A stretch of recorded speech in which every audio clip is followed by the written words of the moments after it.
The deal, known as the China-Africa Economic Partnership for Shared Development, would offer zero-tariff access to the Chinese market to all African countries if agreed by the two sides. China just dropped every tariff on African imports. No conditions, no exceptions.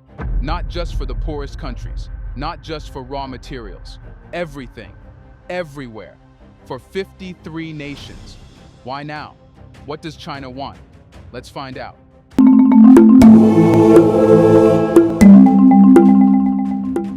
When a superpower changes the rules of trade, the world watches. But this time, China didn't just rewrite the rules, it erased them altogether. In a move that blindsided even seasoned economists, Beijing has pledged to eliminate every single tariff on imports from African countries that maintain diplomatic ties with it.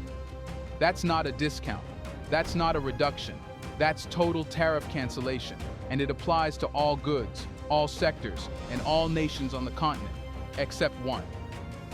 The announcement was made during the Ministerial Meeting of Coordinators on the implementation of the Follow-up Actions of FOCAC in June 2025. But this wasn't your typical diplomatic statement stuffed with vague promises. It was sharp, clear, and deliberate.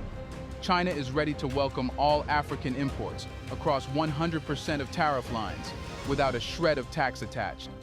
To put that in context, trade agreements rarely work this way. Most bilateral deals take years to negotiate, apply to select industries, and contain fine print filled with exclusions. Even the most generous Western trade deals for Africa, like the US HOA program, are riddled with eligibility reviews, political conditions, and expiration dates. But what China just offered is different. It's blanket access, it's permanent in tone, and it's diplomatic in design. But this deal doesn't apply to all 54 African nations. Eswatini, formerly Swaziland, has been left out. Why? Because it still recognizes Taiwan as a sovereign state. For China, that's non-negotiable.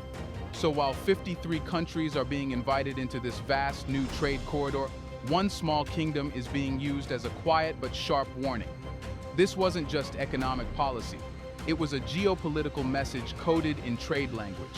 Now, here's where it gets even more interesting. This is not the first time China has opened its markets to Africa, but it's by far the most complete. Previously, China granted tariff exemptions to 33 of Africa's least developed countries' LDCs, primarily on selected agricultural and basic goods. That limited arrangement gave poorer nations a slight edge, but excluded larger economies like South Africa, Nigeria, Kenya, Egypt, and others that are major players on the continent. Those middle-income countries still had to pay tariffs on their exports to China, until now. This policy shift signals a new level of engagement with Africa as a whole, not just as a source of resources, but as an equal trading partner. China is no longer dividing the continent by development status. Instead, it's saying, if you stand with us diplomatically, you stand to gain economically, no matter how big or small your GDP is. That's a very different tone than the one usually taken by Western financial institutions, which often use income classifications as a tool to gatekeep access. Another thing to note is the scale. This new policy doesn't limit itself to one product category. It covers everything: agricultural produce, manufactured goods, processed minerals, textiles, digital hardware, artisanal crafts. Whatever Africa wants to sell, China will buy, tariff-free. That scope is almost unheard of in modern trade history. Most bilateral agreements are cautious, phased in, and deeply bureaucratic. This is swift, decisive, and total. But why would China do this? Why open itself so widely at a time when most countries are tightening borders and increasing protectionism? The answer lies in strategy, not charity. China doesn't make moves without purpose. And this one is a chess move designed to shift the global center of gravity using trade, not troops. By embracing African goods so fully, China isn't just helping Africa, it's securing long-term influence in a continent that holds the future of global growth. It's binding its economic fate to Africa's rise, and more importantly, it's doing it in a way that the West has never dared to. So yes, this announcement is about trade, but it's also about choosing sides in a world that's rapidly polarizing. It's about soft power through hard numbers, and it's about positioning Africa not as a charity case, but as a core partner in the remaking of the global economy. But an announcement alone doesn't change lives. The real question is, what will this do to Africa's exports? Will this shift industries, create jobs, and rebalance trade? Or is it another flashy headline with little follow-through? This isn't just about selling more goods. It's about restructuring the way Africa trades with the world, and for once, doing it on equal footing. With China offering unrestricted access to its markets, Africa is no longer limited to being a supplier of raw materials, the dusty end of the global value chain. Instead, the continent can now think bigger. Refine, package, and export finished products to a billion-strong consumer base that's hungry for more than just unprocessed commodities. And the timing couldn't be better. Africa has never had more young entrepreneurs, more tech-enabled supply chains, or more regional integration tools like the African Continental Free Trade Area (AFCFTA). Combine that with a growing middle class and greater political will for local production, and the ingredients are there. The China deal simply removes one of the last obstacles that held everything back: tariff barriers that made African exports uncompetitive from the moment they left the port. So what happens when that barrier disappears? Let's pause for a second to say big thank you to the Black Culture Diary community, where Black voices, stories, and legacies are preserved and amplified. By becoming a member, you're not just supporting the channel, you're becoming part of a powerful cultural movement. Let's continue. The short-term effect is clear: surging export potential. Sectors that have long suffered from price disadvantages, like textiles, agriculture, pharmaceuticals, and electronics assembly, now have a cost edge. A Ugandan manufacturer producing leather shoes or a Ghanaian chocolatier turning raw cocoa into finished bars can now price competitively in Chinese cities without fighting a 10%, 15%, or even 30% tariff wall. That's a difference that can change not just profit margins, but entire business models. Even more crucially, it invites a new kind of thinking among African producers. For decades, the export model has been extractive. Dig it, mine it, ship it raw. But value-added exports were seen as too risky or too expensive because of foreign trade barriers and global price systems tilted against developing nations. With this new open door, those assumptions start to crack. An Ethiopian garment factory can now expand with confidence. A Rwandan tech firm building components for solar panels has a new growth path. Export diversity becomes profitable, not just patriotic. Of course, this shift won't be automatic. The opportunity is real, but so are the challenges. African exporters now face the task of meeting Chinese consumer standards, mastering new branding strategies, and overcoming infrastructure gaps that have long strangled local industries before they could scale. For example, logistics bottlenecks in landlocked countries like Mali or Burundi could still limit their ability to capitalize on the new policy. Similarly, language barriers, packaging laws, and cultural preferences in Chinese markets will require African companies to adapt fast or risk being locked out despite the lack of tariffs. But for the first time, the incentives are strong enough to justify those efforts. The risk-reward calculation has changed. Previously, investing in export quality standards meant gambling on uncertain returns. Now, with guaranteed access to one of the world's largest economies, those upgrades could lead to explosive growth. Governments, too, may begin to pivot. Ministries of trade, agriculture, and industry can now realign national strategies toward export-oriented production, not just domestic survival. The bigger economic ripple will be felt in employment and industrialization. If this policy delivers, it could generate millions of new jobs across the continent, especially for youth and women in labor-intensive sectors. It could also unlock financing, as investors become more willing to back African firms with export-ready products and a stable, long-term buyer in China. In other words, this isn't just about trade, it's about re-engineering economies from the inside out. But there's a warning here, too. If Africa doesn't scale up fast enough, this door won't stay wide open forever. China may eventually look elsewhere. Other global South players, Southeast Asia, Latin America, are watching, and they're ready to fill any gap Africa fails to occupy. So this isn't just an opportunity, it's also a race. And that brings us to the bigger picture. Why is China doing this in the first place? It's not random. It's not purely economic. The motivation behind this bold policy lies in China's long-term strategy, and the answer becomes clearer when we ask, how does this policy reshape China's influence in Africa, and what does it mean for the West? Let's be clear, China is not removing tariffs because it wants African products out of kindness. It's doing it because it sees something the West has ignored for decades: Africa's future value. While American and European leaders continue to treat the continent like an aid project or a crisis zone, Beijing has realized that Africa is the last great economic frontier. With its vast natural resources, booming youth population, growing middle class, and underutilized land, Africa is where the 21st century growth story will be written. And China wants to be the co-author. This isn't new either. Over the past 2 decades, China has invested in African infrastructure, energy, and telecommunications, not for short-term returns, but to anchor itself as Africa's preferred partner. The West made promises. China built roads. The West offered reports. China delivered power stations. And now, with this trade move, China is saying, we're not just buying from you, we're betting on you. So what makes this move so powerful? It's how it directly contrasts with Western behavior. Take the United States. The African Growth and Opportunity Act, AGOA, America's flagship trade program, is set to expire soon. Even while it existed, it was selective, conditional, and subject to Washington's political mood swings. Countries could be suspended over governance issues, labor laws, or foreign policy choices. 1 year you're eligible. Next, you're out. That's not a partnership, that's policing. The European Union isn't much better. It often ties trade access to rigid sustainability benchmarks, emissions caps, or anti-corruption policies that, while well-intentioned, often reflect European priorities, not African realities. In the name of ethics, the EU still ends up deciding who gets to trade and under what terms. China, on the other hand, is offering something radical in its simplicity. No tariffs, no lectures, just trade. It's not an ideological offer. It's a practical one.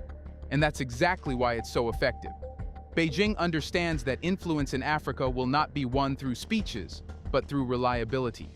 African leaders are increasingly frustrated with fickle Western partnerships that come with paternalistic oversight. China's approach, though not without flaws, is refreshingly consistent. You do business with us, we do business with you. That's it. No moral grandstanding. No special conditions for governance. Just transactional diplomacy with long-term rewards. But let's not pretend China is doing this out of pure altruism.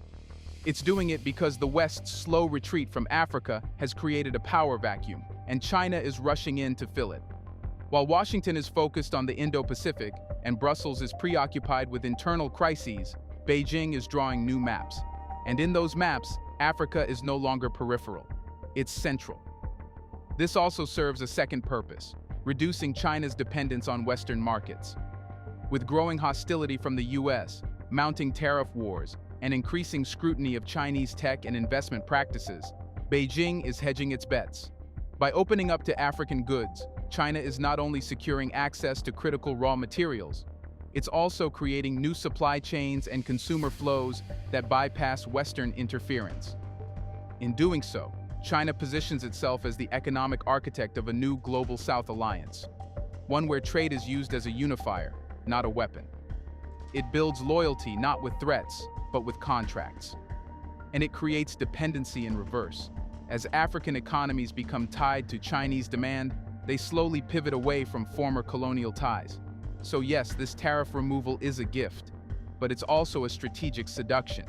It's China whispering to Africa, "We see your worth. The West didn't. Come build with us." Here's a reminder to please like and share the video and subscribe to our channel to watch more videos on Black culture, history, civilization, and identity. Let's continue now. Now, if China's goal is long-term alignment, it can't stop at open markets. Influence must be backed by infrastructure, systems, networks, training, and cooperation that allow African exports to move. Which brings us to the next question. What is China building around this deal to make sure it sticks?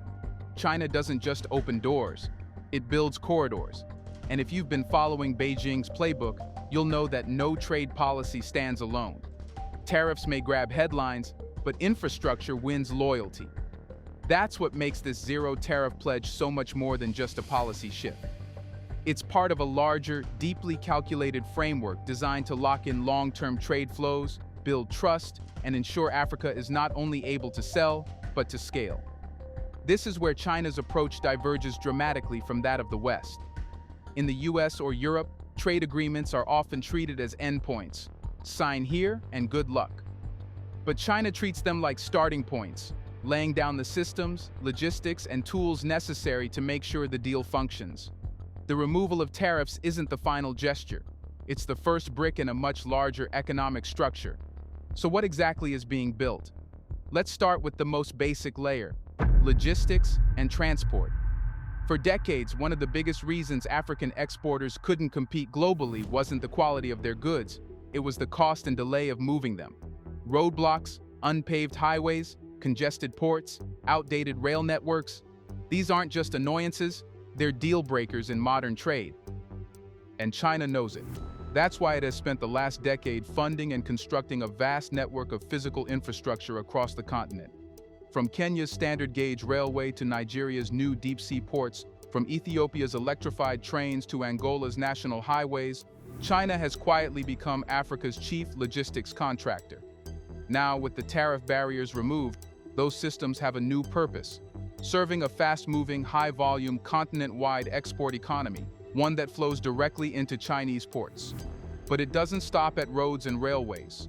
China is also heavily invested in digital trade infrastructure. Through partnerships with African governments and telecom firms, Chinese companies are helping roll out e-customs platforms, smart logistics apps, warehouse digitization tools, and AI-powered supply chain tracking. Why? Because if China wants more African goods on its shelves, it needs real-time coordination, not paper-based chaos. This also includes payment systems and banking access. Through initiatives like the Digital Silk Road and yuan-based trade settlements, China is helping African exporters bypass expensive currency conversions and slow international bank clearances. This reduces friction, lowers costs, and most importantly, gives China more control over the trade ecosystem. A soft power tool disguised as convenience. But trade doesn't thrive on hardware alone. It also needs human capital, and Beijing understands this better than anyone. Alongside infrastructure, China is rolling out training programs, export certification workshops, language courses, and business matching platforms. These programs are tailored to help African businesses understand Chinese market expectations, how to meet packaging regulations, how to navigate e-commerce platforms like Alibaba, how to interpret shifting consumer trends in urban China. Think about what that means. China isn't just importing African products. It's shaping African producers to suit its market. Not through force, but through support. This creates a feedback loop of economic compatibility, where African businesses become increasingly optimized for Chinese demand and increasingly dependent on it. Over time, this could create a new kind of economic integration, one that isn't formalized through a single treaty, but cemented through shared practices, training, and habits. And what's Beijing's incentive to do all this? Long-term control. Influence is built not through ideology or military presence, but through embedded economic ecosystems.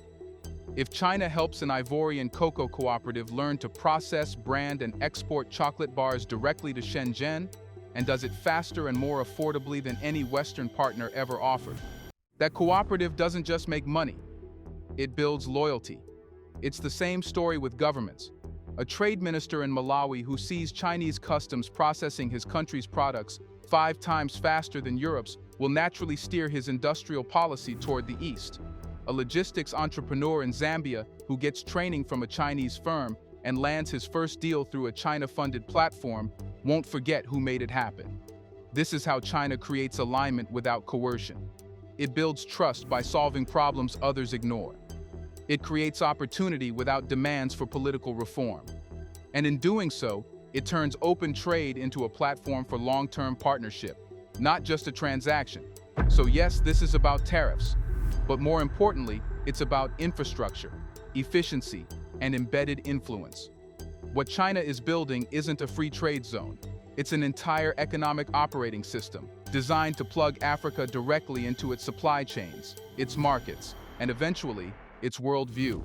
But with all this architecture in place, a bigger question looms. Will Africa rise within it or become reliant on it? The systems are in place. The tariffs are gone. The corridors are built.